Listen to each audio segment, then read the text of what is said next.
They took us on 3 separate vans, and eventually we were driven 15 hours away to a Nigerian prison and held there against our will, with no lawyer, no phone call, no due process, no food for the first week, only water, living in horrible conditions in a cage. And then following the second 2 weeks following that first week, we were in a cage with Boko Haram terrorists, which is a wing of ISIS.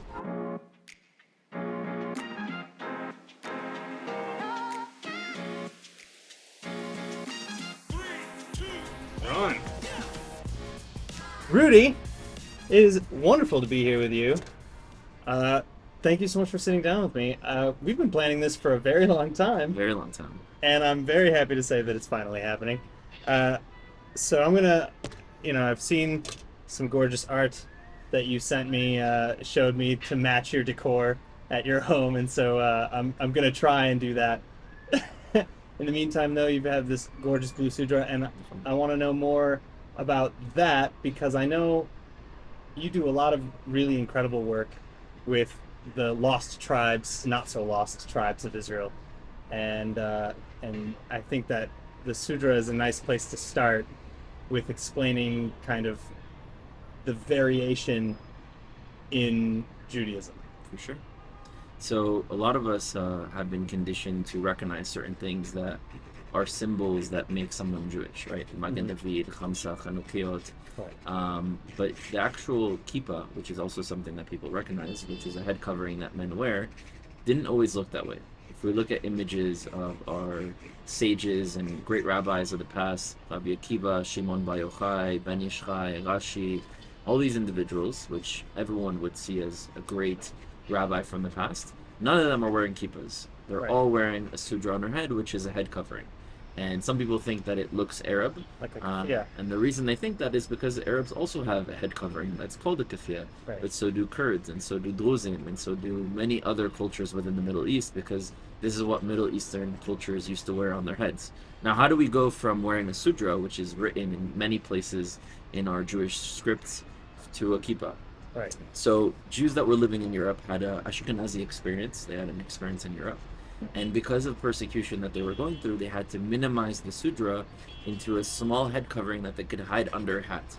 Because everyone was dressed in black coats and hats, that was the dress at the time, and they wanted to blend in order to not be recognized as a Jew to be killed. So they minimized the sudra into a small head covering that they put on their heads, but it would be hidden with a hat.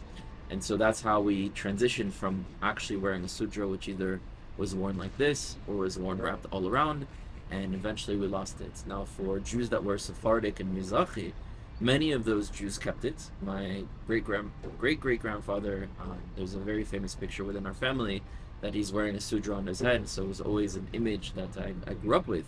But many Jews also lost it that were Sephardic and Mizrahi, and it's because many of us living in certain lands were treated as dhimmis. It was a secondary status, and you couldn't have a 2-story house if your Muslim or Arab neighbor had a one-story house. Hey, jizya tax. Exactly, you had to pay a tax. You couldn't be on a horse or a camel if someone was standing next to you that was Arab. So you always had to be put lower. And one of the things that we were forbidden to wear was the sudra. And so since Sephardic and Mizrahi Jews had connection with the Ashkenazi Jews, and the Ashkenazis had evolved from wearing a sudra to a kippah, so many Sephardic and Mizrahi Jews also began wearing a kippah. And part of the reason why we brought it back is because I think it's a beautiful part of our culture that has been lost. And that if we went back 2,000 years ago and met our ancestors wearing kippot on our heads, they'd be looking at us like, "What are you doing? Why did you minimize our culture?" So I think, well, that's actually an interesting point that I was thinking as you were explaining kind of the evolution of the kippah. I think that the argument could be made. I mean, today it's probably already a culture, a tradition. It's built in many ways to our modern identity. But the argument I think can be made based on what you've just said, that it's almost an acquiescence to our previous injury. That we should go back by all intents to the sudra. right. So I'm very open to evolution, but I also look at the source. The source of why we changed from a sudra to a kippah is because we wanted to hide our identity. And so because for me that source is illegitimate or wrong or has trauma and pain, I don't want to necessarily fall into it. Now, I do wear a kippah sometimes when I go to synagogue, when I go to different religious events, and sometimes I wear the sutra, and I don't think it's a either or type of thing. Okay. But I would like for our generation of Jews to know what the sutra is and to wear it if they're proud. And it's not only for men; it's also for women. You can wear it as a scarf, you can wear it as a head covering, you can wear it in many different ways. It's an element of Jewish culture that's been lost, but in this generation is being brought back. All right, so now with that, we've just touched on obviously, I think the big project that you've been working on now for a couple of years, Right. which is really the work of the Mashiach, bringing the tribes together. And you have a couple episodes almost done of this amazing project. Tell me about We Were Never Lost. Of course. So similar to the Sudra, which is bringing back something that was lost, in every synagogue that you go to, there's always this 12 tribe imagery. You see all these different tribes. We've heard about 12 tribes all the time growing up within Jewish communities. But us Jews, the 14 to 15 million population, are 2.5 tribes. We're the descendants of Benjamin, Judah, and Levi. And there's a few tribes here and there, the Ethiopians, the Bnei Menashe, the Bukharians, other communities joined in, but the majority of us are the descendants of 2.5 tribes. And the reality is that we're 12 tribes. And so the question is, what happened to those communities? Now, if you look at it from the Torah perspective, it says that in the times of Mashiach, the tribes of Israel reunite from the four corners of the earth. And for me, the concept of Mashiach is not necessarily a person comes and changes the day. It's a reality when the Jewish people are able to fulfill their purpose, which is tikkun olam and ol hagoyim, healing the world and empowering the other nations to fulfill their potential and their greatness in their creation. And in my opinion, the only way we can actually achieve that as a collective and get to this reality of equilibrium within this planet and bring Shamayim and Aretz together, the land and the heavens together, is by bringing all the pieces of us back. So what happened is, once upon a time, we were one image, one nation, and something came and smashed us into a bunch of different pieces. And each piece took something important with it. But we brought back the Ashkenazi piece, we brought back the Sephardi piece, the Mizrahi, some Ethiopian, some Bnei Menashe, some Bukhari, and some of other communities. But we're still missing the majority of our people. And if you have a puzzle that you need to solve, and you don't have the majority of the pieces, there's no way that you're even going to know where 2 or 3 of the pieces go together, because there's so many pieces connecting them in between that are missing.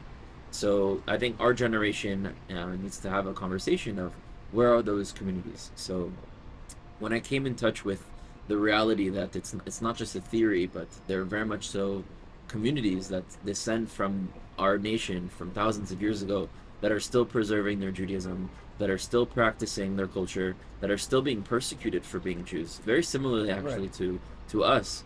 I realized that if the situation was reversed and they had come home to Israel first, and I was still in diaspora suffering, I would expect them to come and recognize us.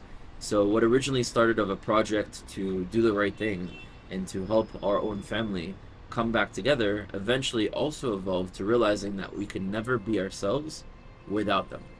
And the only way we achieve in finding how we work together as a nation is with all the pieces back home. So we created a documentary series called We Were Never Lost that documents the stories of disconnected communities of Jews in the four corners of the earth. Season 1 is in Africa. That's what we're focused on right now, with 6 episodes. Each episode is in a different country. And B'zat Hashem, the goals of this series is to bring back to the consciousness of our generation these stories for us to reconnect, reunite, and to be able to heal that family bond together. Well, I think that the title is really telling, because that's really the thing. How did we come to think of these tribes as lost in the first place, especially when they, as you just said, have identified for time immemorial, for as long as they can remember, if they've identified as part of the Jewish nation, why, or the Israelite Hebrew nation, to be more accurate, I guess, how did they come to be known as lost? How did we lose them? So I'll kind of tell you the story of how we came up with that name. I was doing a Zoom call with some of the Igbo leaders in Nigeria, which are the descendants of God. And this was right before we went to Nigeria. And I'm having a Zoom call with them. And at first they were a little bit suspect. They wanted to know what my intentions were, what my motives were. For good reason. For good reason. Yeah. They go through quite a ordeal every single day. And And after the conversation went, they really understood what our goals were, and they opened up, and they were very emotional and happy that finally other members of the nation of Israel were recognizing them, cared about them, were coming to visit them. And we had a very emotional moment where like our eyes were watery. It was like very very emotional. And I said to them, I can't wait for the world to find out who the lost tribes are. And they responded to me something that I didn't expect. They said, you know, to us, this term that you used, we obviously understand your mission and we support you. But just so you know, the term lost tribes to us is offensive. And I'm like, what do you mean? That's how I've always learned it, as lost tribes. He said, yeah, because maybe to you we were lost, but to us we were never lost. And that's when the name of the project began. And this is the realization that the term lost tribes is really, we lost the connection with them. That doesn't mean that they themselves were lost and that they forgot who they were, or that they didn't know where they come Yeah, from. those are two very different things. It's that the connection that we had with them was lost. And so, they could have seen us as lost tribes as well, because they had lost the connection with us as well. Maybe they thought that we had disappeared or we no longer existed. If we But in weren't reality, so loud, they probably would have. yeah. So now it's time to undo that lost connection that we had. All right, and then, for those who don't know, you went through quite an ordeal with the Igbos Yeah. in Nigeria. That was intense. I remember greeting you at the airport, which was an amazing experience just for me personally as well. To be a part of that in a small way. Um, yeah, I mean, like they're still quite persecuted, and you found that out the hard way. Right. If you want to talk about For sure. them at all. Good time. First of all, I don't know if you know, but you're actually in our documentary. Am I? Yeah, because you were reporting on our situation while we were in prison. Yes. And you were saying it's already day 10, day 14, day Yeah. this, that they've been locked up. And so we used a little segment of that to show what Amazing. happened. And yeah, look, I've known you for I think over 2-3 years. It's been a while. Yeah. And I remember the first time I came, it was with you and Natasha, first time in the studios. Yeah. But what happened to us is we knew that the situation in Nigeria was dangerous. In fact, we have 7 countries that are in this series, and we knew that Nigeria would be the toughest one. And so that's why we chose to start with it. Let's get it out of the way in a sense. In a way. And for those who don't know, the Igbos had been persecuted for generations by the government of Nigeria.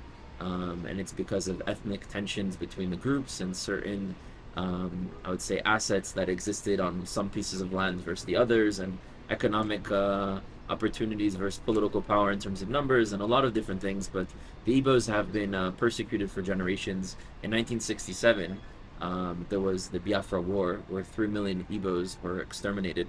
And still to this day, they're being persecuted. But thankfully, the government has actually changed since. So B'ezrat Hashem will be making our way back to Nigeria in the next few months. Finish that To storyline. finish the series. But unfortunately, when we made it there, the government decided to kidnap us and to abduct us out of nowhere. We were 7 in the morning in our hotel room, getting ready to film for the day and film the preparations for Shabbat. And around 7:30, there's a phone call from the lobby saying, "Come downstairs. The police are here. Bring your passports and phones." So That's not we, ominous. in that moment, we didn't think much of it. We didn't think we were at risk. This is the police. The police. Are you gonna make should that be mistake those, again moving forward to other countries? Of course not. We learned Yeah. from our mistakes and things that we need to correct. And so we came downstairs, and it wasn't the police. It was 15 armed gunmen with black ski masks, demanding our passports and phones, confiscating it immediately, telling us that they would only take us for some questions that would last a few hours. And when they took us on 3 separate vans. Eventually, we were driven 15 hours away to a Nigerian prison and held there against our will, with no lawyer, no phone call, no due process, no food for the first week, only water, living in horrible conditions in a cage. And then the second 2 weeks following that first week, we were in a cage with Boko Haram terrorists, which is a wing of ISIS in Nigeria. So we had That can't be coincidence either. quite an experience. But Baruch Hashem, there were nonstop miracles that happened to us all throughout. We stayed strong. At no point did we allow them to break us, or at no point did we give up or think we were going to die. We knew we would make it out of there. The question was when. We didn't know if it would last a few days, a few weeks, a Right. few months, years. We had no contact with the world. We didn't know if people knew about us. At some point, we found out that we had an idea of how to create contact with the world, because on around day 5 or 6 they wanted to give us some food, and I told them I refused to eat your food because I keep kosher, and they were shocked because they had starved us already for 5 days. And now we're telling them that we're not going to eat their food, and Was that a so collective decision between you? You guys it was a decision, but it was a decision with a motive, because I knew where there was kosher food, and I told them that if you want free kosher food, you need to call this place called Chabad, that exists in the city called Abuja, which we were at. And I knew that if Chabad were to hear that they needed to provide kosher food for 3 Jews, they would put two and two together and realize that this is where we're being held. And so they played on our bluff for a day, and then the next day they actually called Chabad. They told them, listen, there's 3 Jews that we need you to provide food for. They didn't know that all the Jews know each other. And that's when the world really found out where we were. Jewish geography to the rescue. Yeah, and how keeping kosher can save your life. Seriously. And Baruch Hashem, then the world found out about us. We met the Israeli ambassador who had come to see us to make sure that we were okay. And at that point, we knew the world knew where we were, so we felt more comfortable. But we didn't know if this was like a thing that people would care about for 1 or 2 days, and then would go away. People would stop caring. It captured the You know, imagination. We had no idea of where it would go. If people still cared, if people were rallying, if people forgot. And so we only found out how many people got involved, how many Tehillim were said once we got out. Wow. And a few hours after we got out, we actually saw you, because we got transferred straight from the prison to the airport to Israel. That's madness. That's so wild. Yeah. I'm still in shock about that. And then, you said you started off with what was likely the most dangerous location. So have you had any remotely, similar experiences? Not close to that, but we definitely had some dangerous situations following, especially in I would say Madagascar. Actually, Really? it was a woman who just had it against the Jewish people and sent us a bunch of threats and anti-Semitic comments, and she tried to use our team to find us. We were like hiding our location, and to steal our equipment, and she tried to get the police to get involved to attack us, but again, This wasn't like a government effort. That was like a wackadoo. right, but she had connections in the government, so that's the thing. So at that point, when this happened, I actually told David, who was one of our team members, we were 3, to take all the gear and the storage and the memory and everything, and to fly out of the country. And we would keep one camera in order to keep filming for me and Noam. And eventually, we went to the capital, and we went to the police station, and we were like, listen, there's a woman who's after us, who's trying to do all sorts of problems. Here's the proof. And we knew she was also on her way to the police station. So we were wondering, are we going to make it before her? Because, the first impression you get with the story is usually also what lasts. And imagine she could say all sorts of nonsense about us and get the police to want to arrest us. And it's not like we haven't been through something like this before. And we got to the police station first. I was wearing my IDF jacket, and the police commissioner of Tana sees my jacket, and he's like, "Oh, you were in the IDF," and I was like, "Yeah." I was like, "Oh, we love the IDF," and right away we had a connection. And it was actually Friday, so that night was Shabbat, and we were going with the Jewish community in Madagascar to do Shabbat, and he asked to come with us. Okay. And the police commissioner of the capital of Madagascar comes with us to synagogue to do Shabbat together, is himself protecting us, and he connected us with us so much that he says the next day, whatever you guys need, I'm going to have 2 of my best men protecting you guys. And those men didn't know who we were, what our background was, and they showed up in the morning to take us around. And the guy sees that I'm wearing my Magen David, and he takes out of his wallet a Magen David, and he pulls out of his bag Tehillim that he reads, translated in his language. He's like, I read this every single day. And just like nonstop miracles are happening to us while we're in these experiences. But they're sometimes very close calls. So that's something that reminds me of. It's very interesting how we have these shared symbols oftentimes. Because I'm assuming that this man was not Jewish. He himself wasn't Jewish, but he loves the Jewish people. And so that's why he had it, because he loves the Jewish people so much that he wants to have that with him at all times. Yeah, and I remember when I was a kid, I went to the summer camp, and we had these Mexican nationals who came, and they had Magen David, and I said, oh, like, yeah, you have like a big Jewish community, and they said, we're not Jewish. It's like, wearing a Magen David. She's like, oh no, it's just, we wear it as like a protective amulet. Okay, yeah. Cool. It's very interesting. No, the symbol's actually not just for Jews. Yes. You find it In India, you find it in The Islamic Khamsa cultures. especially, I think. Yeah. But the Magen David specifically, you find it all over India. You find it in many Islamic cultures. Usually in Islamic cultures, there's a dot in the middle. I don't know if you've ever seen of For the the evil eye? emojis that you have as options on your phone when you text, and there's the Magen David in purple. Well, there's one of the Magen Davids that has a dot in it, and that's actually more of an Islamic symbol. Really? Yeah. I So never would have guessed. and even us as Jews, we don't really learn the significance of the Magen David, which really represents two triangles, right? Right. Balanced two triangles. The triangle pointing up is to Shemaim, spirituality. The triangle pointing down is to Aretz, to physicality. And what the symbol represents is the balance between the physical and the spiritual, and to be balanced between. Because if you're too much in the spiritual, then you forget that you're here on this earth to do something. It's all about, being in the clouds. And if you're too much in the physical with no spiritual, there's no purpose of you being here. And so it's trying to find a way of balancing both together. So speaking of those shared symbols, you also do, you're uniting the Jews of the world, but you're also trying to unite much more locally and grassroots here in Israel, uh, which is arguably a much more difficult job. How, tell us a little bit about that Yeah. and how you got into that. For sure. So, it's something that all of us in Israel have experienced in a way or another is the Israeli-Palestinian conflict. Whether it's rockets, terror attacks, war, conflict. I lost several friends in war in 2014 that were soldiers. I've lost friends that died to terror attacks. And I would say that everyone in Israel has experienced some sort of residue from this conflict. And the reality is that we ask ourselves, like, why are we even fighting in the first place? And that's something that I always ask myself. I wasn't taught that Palestinians were evil or were necessarily inherently bad. Yes, there are some that are bad, but that doesn't mean all are. And I would say when I was a student at Columbia, there was these groups that claimed to be pro-Palestinian. And the reason I say they claim to be pro-Palestinian is because there's never a pro-Palestinian event that they ever did. The only events that they would do on campuses are against Israel. And they would never talk about Palestinian suffering if it had to do with thousands dying in the Syrian civil war at that time where I was a student, or suffering on the border of Gaza and Egypt, or those suffering under Hamas and the Palestinian Authority, or in refugee camps in Lebanon and Jordan. They would only talk about Palestinian suffering if it could be used against Israel and, of course, taken out of context. So I realized that a lot of these voices that were claiming to support the Palestinians, or even thinking that this is the way to support the Palestinians, didn't actually care.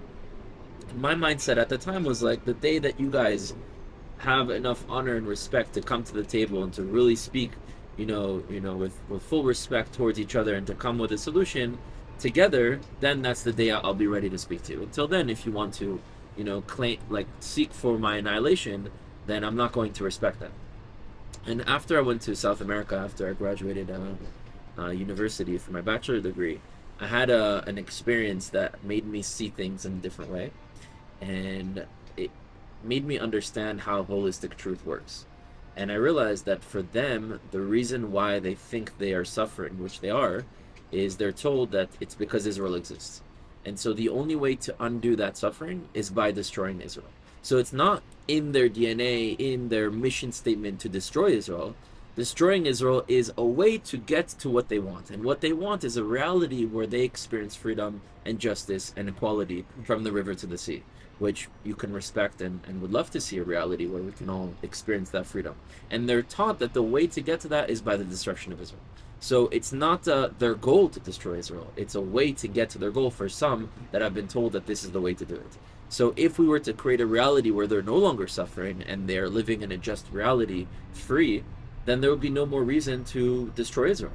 And when you look at the Jewish people, it's not in our mission statement or in our DNA that we need to destroy or attack Palestinians, but we face them because we experience them as an enemy with opposition, and there's checkpoints and there's other things. And so there's this, the actions we're taking towards one another is not fundamentally what we want. It's what we're doing in order to get to what we want. And if you really break down what we both want, they don't contradict. Living for us in a Jewish state is not something that for them, they can experience that same Jewish state as a Palestinian state. Because if you look at what Palestinians really want, is they want local control.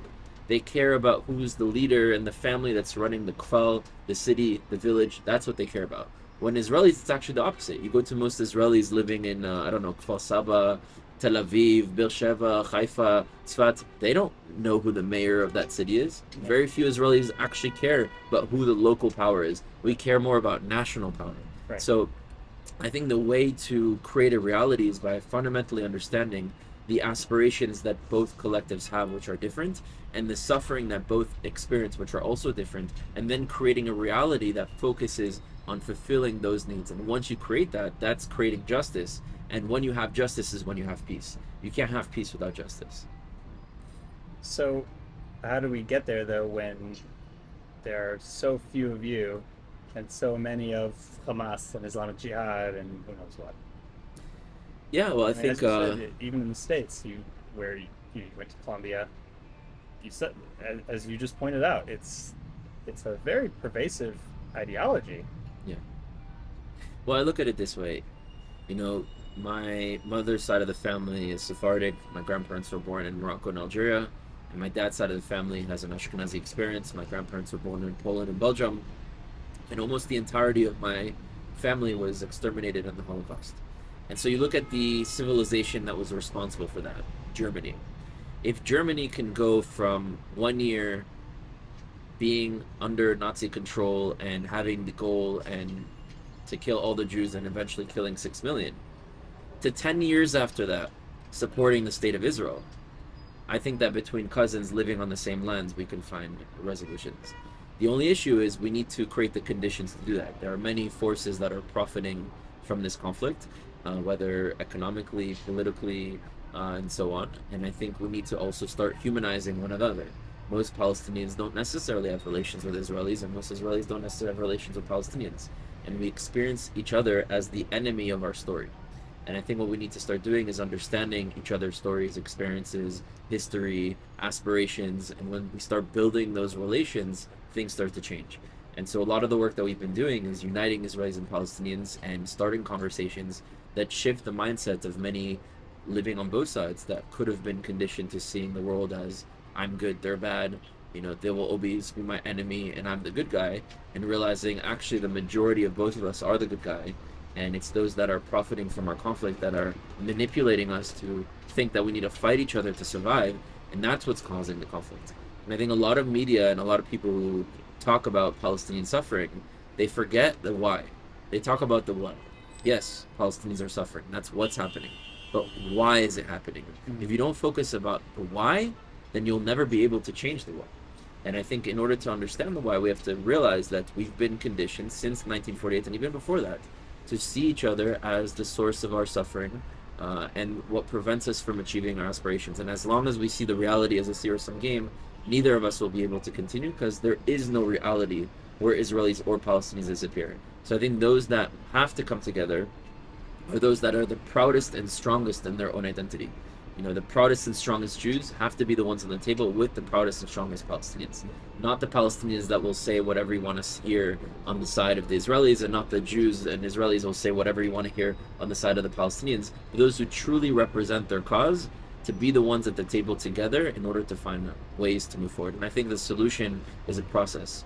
It's never going to come from a piece of paper, here's the solution, now go and apply it. It's a process just like you're creating your painting, right? It's a process. Yeah. Eventually, you might switch, you might make a mistake, you might use that, you might evolve, and Oh yeah, you look like Ronald McDonald over here. you might change it into many things along the way. And that, we should look at the conflict just like you're making your painting. That you can come up with the original idea, but you might not know what you get until you actually go and start doing that. And the artists are the Israelis and Palestinians. And if the artists don't even engage with each other, they'll never even have a conversation of what painting they want to create in the first place. Wow. That's a beautiful way to put it. So what's next for Rudy? Because yeah, I mean, you go a lot. Are you still going a lot to American campuses and kind of speaking on the ground, or is that taking a back seat at the moment? I go a few times a year on tour. I do it a lot less than I used to when I was a student on campus because I have less time. Right. And I'm focused very much so on this project in Africa. But I still do. And, you know, I do a little bit differently now. When I was a student, I was speaking from a student's perspective. Now that I'm past being a student, when I come to the campus, I need to realize that the point of me coming is not just for me to come and get a few shots and clips and say what I have to say, and then the campus goes back to what it is the next day. It's also to give the tools and the empowerment for the students on the ground for them to be able to actually take the campus into their own hands. Because I'm there for a few hours. They're there the entire time that they're on campus. And they have to train the next generation after them. I mean, what inspired? Like, how did you get into this in the first place, though? Because I remember hearing a story, and you can confirm this or not, that you went to Colombia on purpose because you heard something about it being a particularly hostile place for Jews to be. Yeah. I guess activism for me started at a very young age. Because all of my grandparents were born in different countries. Both my parents were born in France. I was second generation born in France, but I left at the age of 3, moved to Israel, then I moved to Miami when I was 5, and I'm sure you know, and many others, that Miami is the least American city in the entirety of America. Yeah, it's very not American. And nobody identifies as American, even if they're born there. You're Argentinian, Venezuelan, Colombian, Cuban, Haitian, Jamaican, Dominican, Which is great. which is amazing. But because I grew up in that environment, I had to be associated to something that's not American. And also, I didn't have U.S. citizenship at the time. And since both of my parents, as a young child going into school, both my parents would bring me to school and I had thick French accents, I was labeled the French kid. But when I'd visit my family in France, I was the American cousin. And although my dad's Ashkenazi, because his parents went through the Holocaust, they never were observant of anything. So he wasn't raised with any sort of Ashkenazi Jewish culture. And so when he married my mom, he accepted my mom's Sephardic customs, and I was raised fully Sephardic. But going to a Jewish day school, the rabbis would automatically assume, because my name's Rochman and my dad's Ashkenazi, that you have to go to the Ashkenazi minyan. And I'd have to explain to them, listen, I wasn't raised with Yiddish and Baruch Hashem without gefilte fish, but I was raised with... Sometimes it's really good. Sometimes. It's like saying sometimes oppression is really good. Whoa. He doesn't mean it, Ashkenazis. He doesn't mean it. He loves you. Listen, we've been through enough pressure. We don't need to oppress our taste buds. Anyways, I was raised with Sephardic culture, and so I had to explain to them, listen, I know that most of the time it goes through the father. In my situation, it's not the case. And so I realized growing up already as a very young child that apparently who I am and where I'm from depends on who's asking me the question or where the question is being asked. And I didn't want that reality to continue. I wanted my answer to be what reflects me and not what someone else expects me to say. And to also have the words to be able to explain it for another person to understand. Because imagine, as a 5-year-old, I've already lived in 3 different continents, 3 different languages, new schools, new environment, new friends. And the first thing that when you meet someone, it's like, who are you? What's your story? Where you're from? And so each time I'm saying it and it's not making sense to people. And so something happened to me as a young child also. I was 7 years old, and me and my mom and my younger brother were in London on the red tour bus. And the bus driver noticed that my mom was wearing a shirt in Hebrew, and he demanded that we be removed off the bus. And my mom, being a strong Sephardic woman, said, I don't know who you think you are, but we're not getting off the bus. And he picked up my mom and threw her off. And that moment changed everything for me. The first thing that made me do is it made me promise to myself that the next time I would face any form of injustice, I'd have to be prepared. Physically, intellectually, emotionally, psychologically, and even ideologically understanding why these things are happening in the first place. And the second thing that this moment did for me is it taught me who I was. Because I realized that it didn't matter where I was born, grew up, lived in, traveled to, what passport I have, where I reside in, where my parents or grandparents were born. What mattered was that I was a Jew. And that led for me to ask myself, what does it mean to be a Jew? Why are we called Jews? I'm from the tribe of Levi from both sides of my family. Why am I even called a Jew? Because I don't come from the tribe of Judah. How does that make sense? And I realized that to be a Jew, an Israelite, a Hebrew are all synonyms of the same nation, the same civilization. And that if the only reason I'm called a Jew is because the name of the land then 2,000 years ago that my ancestors were kicked off from was called Judea, if the land today is called Israel, that makes me Israeli. Even if I don't have a piece of paper that says Israel on it, you know, the piece of papers that said Germany or Poland for Jews living in Germany and Poland didn't really mean much. So the passports don't really mean much. And what really means is the identity you have. And where you're from is not where you were born necessarily, or where you grew up, or where you lived in, or what passport you have. Where you're from is where you belong. Where your ancestors are from and where your descendants will go to. And I realized that for Jews, where we're from is Israel. From that moment on, whenever someone asked me where you're from, I'd say Israel. That's what also led me to doing the army. And eventually after the army, I started university. And when I got to college campuses, I realized anti-Semitism was rising. and most Jews were very passive, were putting their heads down. And I asked a lot of the leaders of different organizations and heads of federations and rabbis at the time when I started university at UCLA. I asked them, why are we not doing something about it? Why are we not standing up? Why are we not debating? Why aren't we creating coalitions? I mean, you don't want to hear about black rights from KKK members. You don't want to hear about women rights from misogynists. So why are the only people talking about Jews in Israel or those that are anti the Jewish people and anti-Israel? How does that make sense? And I was met with a response basically saying, "Don't worry about it; it'll go away. If you do something, it'll get worse. Don't rock the boat. Don't worry. We've taken all our polls. We know how this works. You're new to this." And I realized that the problem was not how strong the anti-Israel movement was, but how weak we were, or non-existent we were. And I went on Google and I typed in number one most anti-Semitic university in North America. Columbia University was listed number one, so I decided to transfer Hear to that, Columbia? Well, my brother's going there soon, so he's continuing the legacy. He's continuing. How's he doing? He's good. He You liked finished it? the army, I think two and a half years ago, and he got into a dual enrollment program. 2 years at Tel Aviv, 2 years at Columbia, and so Amazing. now going to Columbia.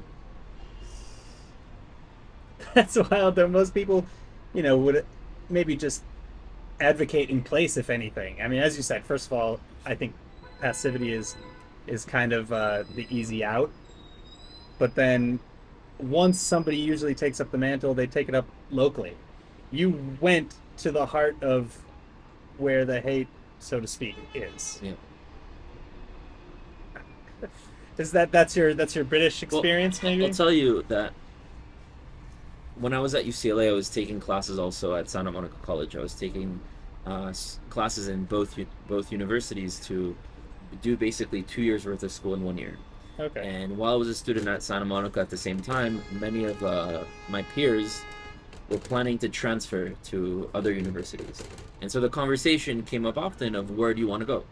And I kept hearing from different friends, I'm not going to go to that school, it's too anti-Semitic. I'm not going to go to that school, there's too much anti-Israel stuff.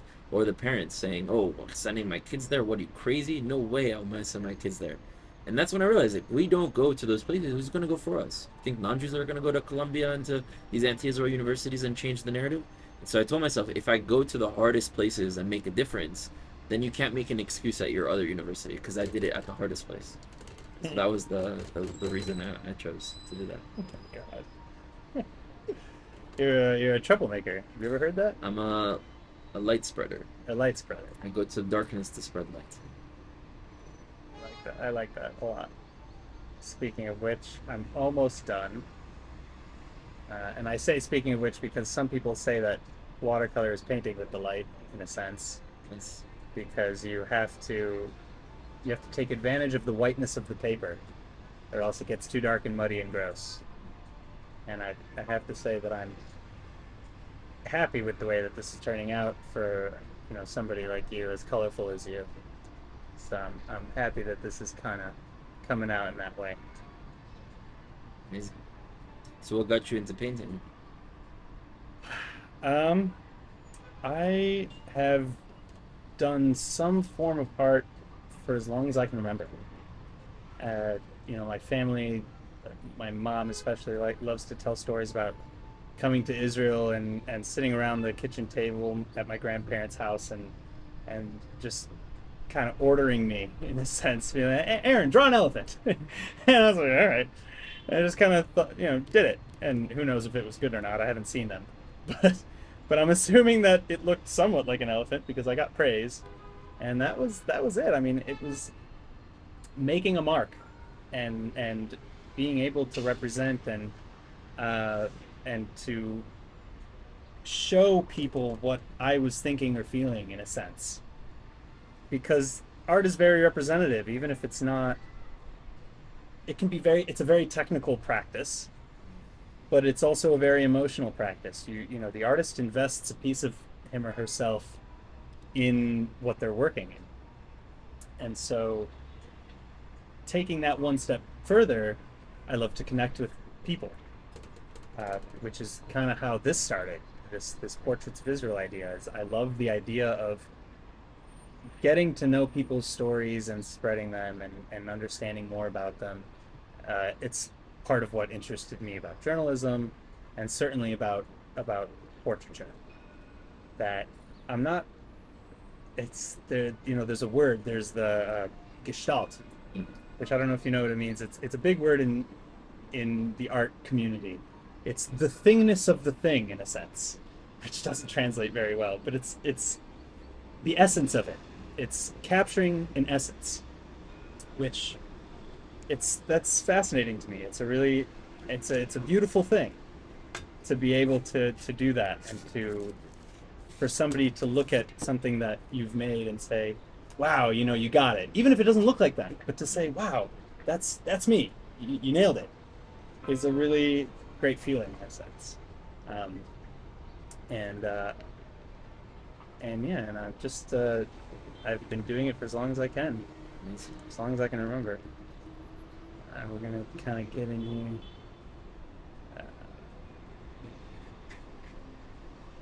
Right, kind of, like I said, I saw some of your pieces that you sent me, and it's very not erratic, but very colorful and beautiful, and takes advantage of a lot of different styles. So I'm going to kind of try and scribble some things in here and kind of capitalize on that idea. And I showed you a few pieces at my place of a guy named Jerusalem Scribe that takes sort Yes. of the way that you would write a Torah with the script and makes it beautiful with all sorts of colors. Yes. And I think I really love that kind of art form of bringing back the life to our culture. It's like a lot of the things of our culture. I see it like we were once a coral reef, and it died, so everything became white. You know, you've ever seen a coral reef die? It's like Yeah, completely bleaching, white. yeah. It exactly bleached. And so I think that our generation needs to bring the color back. Even if you look at tzitzit, I don't wear tzitzit, but you know, we know tzitzit as all white. But tzitzit are actually supposed to be the color of the shirt that you're wearing. Is that right? Yeah, they're supposed Who to be has that many? one blue string. But if you're wearing a black shirt, the strings are supposed to be black with one blue string. If you wear a red shirt, it's supposed to be red with one blue string. How? And the Rambam talks who's about got it. all that? And he talks about how even he's like, okay, the question comes, what if you're wearing a blue shirt? The blue string is supposed to be different. So what do you do with your wearing? Is that shirt? right? Then he actually says that you're supposed to wear every single string be a different color, and one of the colors be blue. And so, but you look at tzitzit today, and they're completely white. And so the color of our culture, of our way of life, has been bleached, has been taken out. And I think it's a beautiful thing to bring back the color into to who we are. Interesting, though. I never heard that. See, that's something I love about following your work, is that you bring these insights that I don't think are known to like anyone. Yeah, a few people know. That's how I found out. Right. You know, but yeah, it's not something we're taught. It's not something we're raised with. Why do you think that is? Like, I mean, you know, I went to 2,000 years Jewish of school. diaspora that, you know, taught us to survive and not to thrive. You know, even like keeping kosher. Right. Why don't we mix meat and dairy? Like, we don't even learn why. You know, they say, okay, I always thought it was like a health thing that we just kind of lost the reasoning. okay, but so I just why assumed not it was why healthy. not chicken and dairy, or why not? Oh, sorry, no, why not chicken and eggs? You know, it's clearly the child and the mother. You know, like why is this line only with dairy and meat? Right. And you know, if you learn the Kabbalistic reasons behind it, what does milk represent? When does an animal produce milk? When it has a child. Right. Right? So it's what gives life to the child. It represents life. And what is meat? It's the carcass, it's the body, it's the vessel, it's death. And so you're not supposed to mix the two energies of life and death together. Is that right? See, that makes so much more sense than anything I think I've ever Why heard. are we not taught that? Like, Right. that would make sense. It's a really I wonder how many rabbis know that, honestly, because why wouldn't that be taught? It's such an easy explanation as well. It's not like a crazy complex concept. And it's universal. Anyone can understand that. You don't have to Right. be that spiritually inclined or connected to be able to understand that this is something that makes sense. Right. And even if many rabbis know about it, they sometimes don't share it because they don't think it's important. What's important is you follow the law and that's it. Because they know the nasa v'nishma. It's like a mentality of like, you will do and then you will be told. But we do, but then we never get told. So then it forces people to then push away. Obviously, as a 1, 2, 3-year-old, when you're keeping kosher in your house, you don't understand yet why. But then when you get older, you need to give those answers. Jews have questions. And Which to we're be, encouraged to ask. yeah, We're encouraged exactly. to ask questions, but then, like, such an obvious answer is No fun. obstructed. So we always need to seek for the answers to the questions or to the solutions to the problems. Oh Light where there's darkness. my gosh. See, we gotta hang out more so I could learn some of these things because I'm like as secular as it gets. So matter. It's one of those things you I think you have other people told you that you've inspired them to become more observant. Well, I think everyone should observe what they believe to be true. So, what does that mean to be even religious? You could be religious about following sports. You could be religious about following politics. Being religious is doing to your fullest what you believe is to be true. So you should do what works for you. Right. And the whole point of being called Israel, wrestling with Hashem, which is also my Hebrew name, is for each individual to have that relationship with a higher power and to be able to grow with it. And so you shouldn't do what isn't working for you just because someone else does it or that's the norm within society because they may be wrong and you may be right. Right. See again. Have you thought about becoming a rabbi? Um, I'm not hearing a no. no, I said no. Oh no. Okay. But yeah, I think everyone has their role. For me, at Baruch Hashem, I found my purpose, and a lot of people, I think, in our generation, are looking for that sense of purpose and aren't yet like content with what they're doing. And I think in order for people to find what their purpose is, which can be multifaceted and can change over time as well, they have to ask themselves, what problems do they see in the world? And I think if they use the skills and the tools that they have to fix the problems that they see, they'll find a path that will be very fulfilling for them in their lives. So for me, the problems that I see with the Israeli-Palestinian conflict, anti-Semitism, Jews being disempowered, us not having a collective vision of what the next chapter of Jewish history looks like, tribes of Israel being disconnected and displaced, I focus my work on fixing the problems that I see. And when you do that, you find your equilibrium, you find your purpose. All right. Well, I think with that on that message, everybody, check out Rudy Rochman. Check out the We Were Never Lost project. Check out Aaron Poris on YouTube as well, and subscribe for more amazing content with amazing people like Rudy. And almost done. I'm gonna sign this in a second, and then we'll have the reveal. And then you tell me, how much you hate it. On a scale of 1 to like, I'm gonna throw this out as soon as you're gone. All right. That's what's that. Well, first of all, you rate it. Huh? Me? Yeah. For how you do pieces.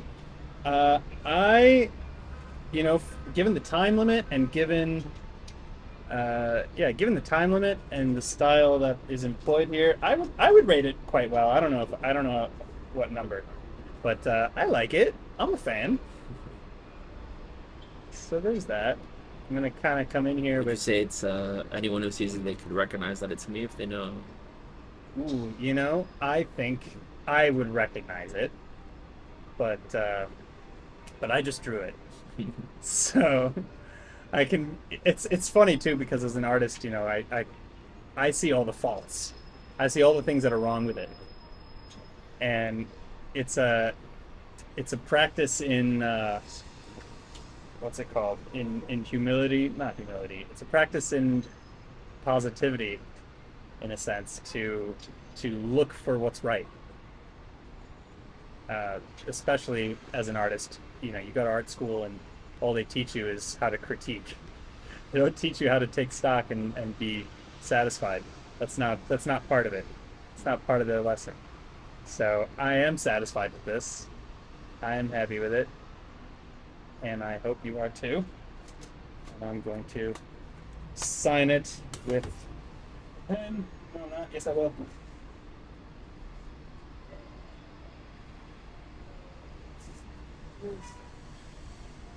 All right. Oh my gosh! Don't hit the camera. There we are.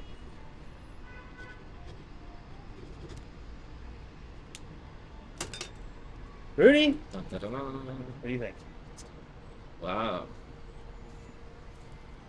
That definitely looks like me. יפה מאוד. Fits with the aesthetic. Yeah. Good enough to Yeah, enough of to course. hang. It's beautiful. I'm very happy Hola, to hear Cabo. that. Thank you so much. Long time coming. 100% worth it.